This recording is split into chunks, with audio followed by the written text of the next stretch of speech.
যে দিদিকে একটা ফোন করি তো। হ্যালো হ্যালো দিদি, কেমন আছিস? ভালো আছি। বাড়ির সবাই ভালো আছে? হ্যাঁ ভালো আছে।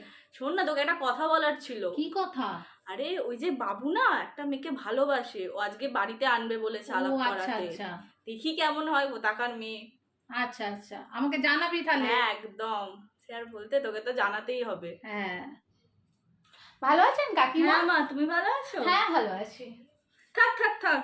আচ্ছা দেখো মা, আমার তো কোনো মেয়ে নেই। আচ্ছা, বিয়ের পর তুমি আমার মেয়ে হয়ে থাকো। ঠিক আছে আর কাকিমা। সংসারের কাছে নিয়ে একদম চিন্তা করো, তার জন্য আমি আছি।